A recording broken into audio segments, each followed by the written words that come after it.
sim. O que é que eu me apercebi? Tu agora estás ligado ao póquer, que é um assunto que eu não percebo nada. E muita gente não percebe nada também. Certo. No que é que isso deu? Opá, eu mandei-te uma mensagem, ou liguei-te, ou como é que foi, para a gente combinar para virmos aqui falar um bocadinho, porque eu nunca na vida imaginei que tu fosses acabar a fazer isso profissionalmente. Isso é uma verdade. É o Certo. teu trabalho é ser jogador de póquer. Exato. Opa, como é que tu começaste a jogar póquer?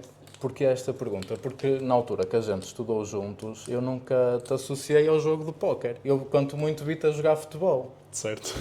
E o póquer de repente apareceu. Como é que foi que isso aconteceu? Opa, vou ser sincero, foi a ver um programa de televisão que antes passava. Eu agora tenho quase certeza que já não, mas na altura eu acho que devíamos ter uns 14, 15 anos, nessa altura. Passavam uns torneios de póquer na SIC Radical à noite.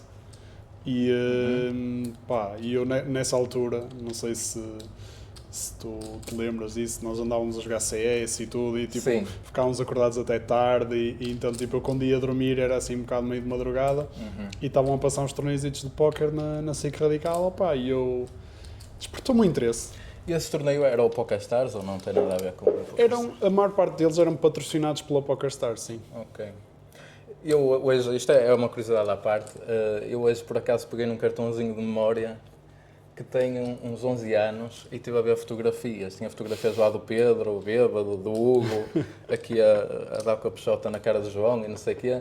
Tu lembras-te quando a gente fez aqui nesta parte desta casa, nós fizemos uma campa para o Tiago, para o Oceano. Sim, para o Oceano. Nós basicamente metemos uns copinhos à volta dele, que ele estava aterrado, bêbado, a dormir, suponho eu, e nós fizemos assim uma cena como se fossem as velas, e eu encontrei esse vídeo hoje, mas o computador, o formato daquilo não abriu, eu só consegui ver não como se fosse a conseguir a thumbnail, não é? Yeah. E vi assim a fotografia ao longe e estava o gajo aí esticado com a cena que a gente fez à volta dos copos. Eu vou tentar ver. Era demais ver esse vídeo. Vou tentar ver esse vídeo, mas hoje não consegui. Mas tinha lá coisas engraçadas, mesmo com o Fábio, com os gêmeos. Melhor ainda era recriar esse vídeo E eu aos poucos, 15 anos depois ou mais. E eu aos poucos depois também tento reencontrar as pessoas e ver se a gente se volta a reunir, mas cada coisa depois a seu tempo. Certo. Mas voltando, por exemplo, à cena do póquer, também tenho aqui uma curiosidade minha que é como é que foi a tua evolução como jogador de uma pessoa que fazia o acompanhamento assim de maneira recreativa e jogava de maneira recreativa. Como é que foi a parte recreativa para profissional? Para profissional. Opa, eu acho que foi muito de forma natural, sabes? Porque de início, obviamente, eu não levava a sério, mas eu quando me meto assim, tipo, mesmo em jogos, por exemplo, quando é Counter-Strike ou isso, é uma coisa em que, eu se, entre aspas, perco o meu tempo, gosto de perder um bocado, tipo, a perceber melhor, a tornar-me melhor também e tudo. E com o despertar do interesse do póquer também veio o despertar do interesse da estratégia, de tudo que está tipo, por trás, que vai tipo, só aqui na cabeça, estás a ver, mas que o pessoal não vê. Comecei a ver muitos vídeos de pessoal que já tinha experiência a jogar, a forma como eles pensam, o que é que eles pensam, e depois as coisas começaram a tornar-se mais sérias, comecei também a ter mais sucesso, e chegou a uma altura que simplesmente fazia mais sentido passar a ser... Investires o teu tempo no póquer, estava a render mais, basicamente é o que eu estou a perceber, não é? Exatamente. Existe mesmo tutoriais da malta do póquer no YouTube, por exemplo... Como montar a estratégia, como ser frio a jogar, isso existem tutoriais nesse sentido? Ou é mais no sentido só estratégico para o jogo? Eu não tenho a certeza em relação a tudo, que há coisas sobre, tipo, de ser frio e isso, nunca pesquisei, mas é provável que haja, mas tipo, tu tens de tudo, desde gajos simplesmente a jogar e a explicarem um bocadinho, tens outros que vão mais a fundo em conceitos teóricos do jogo mesmo, e que explicam, mesmo como se fosse, não é como se fosse, é literalmente direcionado para pessoas que estão a aprender e a começar, sim. Eu lembro-me perfeitamente de quando eu comecei, encontrei tipo o gajo que eu acho que era mesmo perfeito na altura, porque estava a explicar as coisas mesmo do para zero. quem quase do zero, tipo, só não explicava as regras. Porque as regras quem joga tem que as saber, Tem que as saber, exato, obviamente. É por aí. Mas conceitos muito básicos e o gajo tinha assim muito jeito para explicar. Um americano, um canadiano. Quais é que foram, no teu início, os maiores desafios que tu sentiste? Desafios, ou seja, dificuldades, tu pensas, estou a falhar aqui, como é que eu vou resolver? Estou a encravar na mesa, ou online, ou... Sinceramente, eu percebes? acho mesmo que o maior desafio até era tipo como gerir a tua própria banca, percebes? Ok. Porque é muito importante, é mesmo muito importante. Tu podes tipo sentir-te que, imagina, está-te a correr as coisas bem e tu, vou jogar um jogo mais caro, estás a ver? Espalhas tudo, não é? E depois podes perder tudo só porque... Isso é um ponto importante de se falar.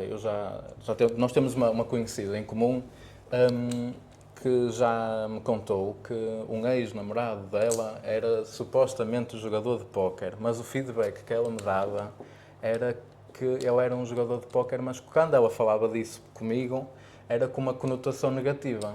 Okay. Ou seja, que a pessoa estava muito em casa, que não lhe corria propriamente bem e que estava a esbanjar.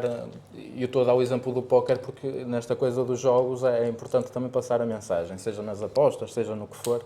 Claro. Na tua perspectiva, ou seja, contigo, como é que tu consegues gerir o tempo familiar, o tempo com amizades e quem seja, de maneira a fazer, estás a perceber, a pôr uma linha saudável no risco? Eu, para te ser sincero, de início tinha muito aquele entusiasmo inicial e tudo, estás a ver, e jogava muito e estava sempre com aquela vontade enorme de ir até tipo, ao casino, foi onde eu comecei a jogar, até foi mais no casino do que online.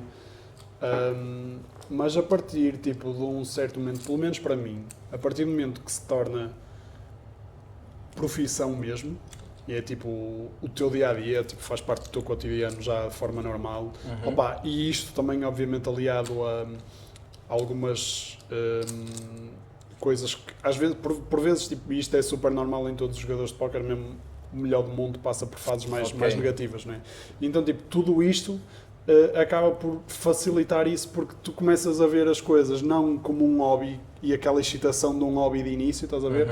Mas mais como uma profissão normal, ou seja, já não tens aquela excitação porque já é tipo, tão normal, tão banal no teu dia-a-dia, mas isso para mim porque eu vejo-me como profissional. Agora, se eu trabalhasse e tivesse tipo, a fazer como um hobby e tivesse com a ideia na cabeça de que vou ficar milionário tipo, a fazer isto assim, eu acho que é muito fácil as pessoas caírem no engano e irem atrás daquilo que parece que é fácil, Sim.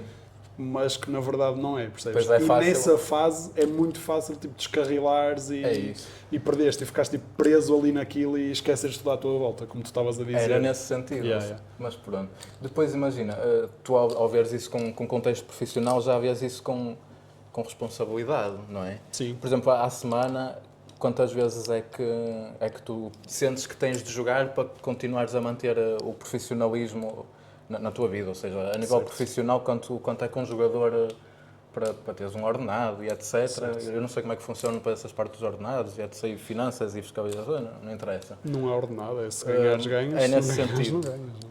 Qual é, por exemplo, tu consegues passar uma semana sem jogar e estar soft, do género, eu não joguei, mas estou na mesma à vontade no fim do mês. Ou tens aquela responsabilidade de jogar pelo menos uma vez que seja, só para, quanto muito, só para não perderes o fio à meada, não é? O que acontece muito é quando tu estás assim, tipo 5, 6 dias seguidos sem jogar, tu quando voltas, o teu cérebro já não está treme um bocadinho, não é? Tão sharp como estava antes, ou seja, tu até os conceitos estão todos lá e tudo, mas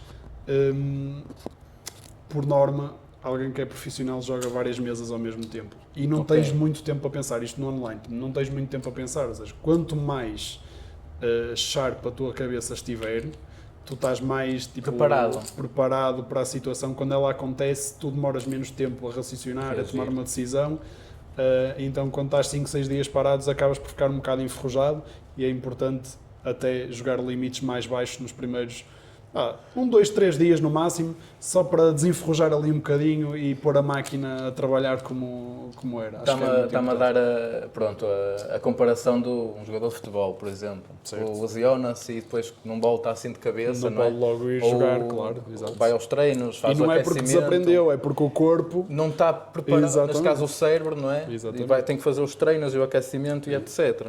Por exemplo, quais é que, assim de cabeça, os momentos mais marcantes que para já te aconteceram, seja bons ou maus, ou seja na vitória e na derrota, assim instantaneamente, quais é que são as duas histórias que tu tens que possas contar?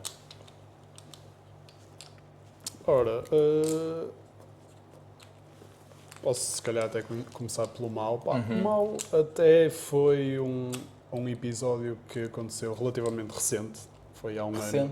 Há um ano, relativamente recente, foi há um ano, em que tive uma sessão mesmo desastrosa, estás a ver, e foi uma em que eu também não estava assim muito num sítio ideal mentalmente, percebes? Estava a passar uma fase um bocado mais difícil, mesmo a nível pessoal, estava a passar uma fase mais difícil e foi difícil. Aliás, não consegui ter o discernimento também de as coisas estão a correr mal, tipo, parar, percebes? Então, tipo, continuei, forcei e acabei por perder muito mais do que aquilo que é tipo o normal e até tenho tipo um limite que é para me proteger a mim, estás a ver, de não me meter nestas situações, mas na altura não estava mesmo no melhor mental da minha vida, então acabei por deixar alongar e pronto, foi um dia em que acontece perder, mas tipo, perdi muito mais que o que era suposto. E pronto, e são coisas que depois demora muito tempo a recuperar, tanto a nível mental, emocional também. Emocional, e depois o financeiro também pode demorar muito, porquê? Porque se o teu mental e emocional não está no sítio, tu não vais estar a jogar muito bem, ou seja, tipo, vais estar a ser menos profitable, ou até vais estar a ser um jogador que perde dinheiro a jogar durante algum tempo e tens que saber ultrapassar as coisas, gerir as emoções e mas faz parte. Ok, e o ponto positivo? O ponto positivo, diria que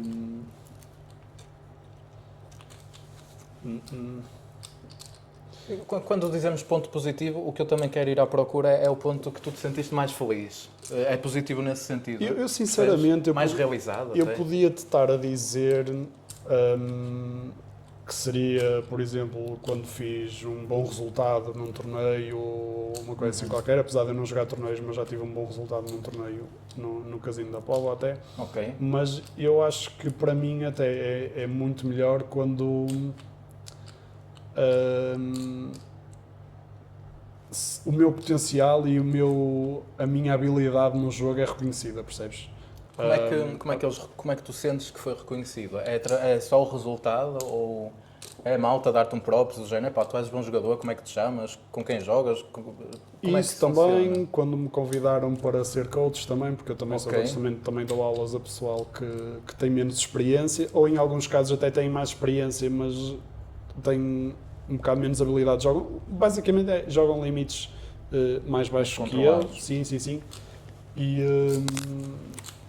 E eu acho que é um motivo de orgulho quando te pedem para ser coach e estás a ensinar outras pessoas, e também quando falam bem, quando dizem que és bom jogador, ou assim, pessoas com mais experiência e mais história no póquer, percebes que é sempre bom ouvir esse tipo de coisas. Isso é como se fosses o PT do póquer, porque, por exemplo, os PTs, eu posso dizer à vontade e até me dá gosto de dizer, e vou ser burro numa parte e vou ser certo noutra. O PT é aquela profissão que não serve para nada, na minha opinião, mas que a pessoa conseguia aprender aquilo e absorver o conhecimento e fazer sozinha, mas há muita gente que quer o PT para motivar, para não falhar à segunda, à terça e à quarta, ou... Percebes o que eu quero dizer? Percebo o que queres dizer. Para não falhar os treinos, para treinar... Percebo o que queres dizer, hoje eu até vou treinar sem aquecer, tem lá o PT, não aqueceste, vamos aquecer. É nesse sentido. Sim. Eu percebo o que queres dizer. Não sou da mesma opinião, mas eu percebo perfeitamente aquilo que queres dizer. Eu acho que é... Eu acho que tanto num caso como no outro, Aham. há coisas que, São essenciais, não é? que não é difícil de encontrar quando estamos à procura. Imagina, estamos à procura de saber sobre póquer ou sobre exercício físico. Há coisas que, pá, quem estudou e quem tem mais experiência Sente-se mais confortável. já as sabe de uma forma natural e tu procuras onde procurares, tipo, pá, se calhar vais encontrar muita gente a explicar muita coisa e não vou falar de coisas que são essenciais, mas que são essenciais para seres mesmo um jogador de topo, mas que essas pessoas que estão a explicar muita coisa não são jogadores de topo, então não chegam a explicar essas coisas. Não passa a percebes? mensagem. Yeah. Então eu acho que é. Pá, também é muito por aí. Por exemplo, com os meus alunos também tenho um bocado uma luta que acho que eles deviam estudar mais, de uma forma mais do que aquilo que eles realmente estudam, se querem chegar mais ao topo. Percebes? Essa é precisamente a parte que eu digo dos PTs, que é o esforço extra que é necessário para a pessoa atingir. Certo. Sim, mas por exemplo, quando estamos a falar de um PT, a pessoa pode simplesmente não ter tempo, para ir procurar sobre isso e Certo. pronto, percebes? E Mas a malta agora, prefere pagar se tu queres ser mesmo um jogador de topo, ou tipo, pelo menos um jogador bom, tu tens que te esforçar mesmo muito e tens que. Não basta só tu ter jeito. Tu tens que saber tipo, de que forma é que vais. Aplicar. Será isso?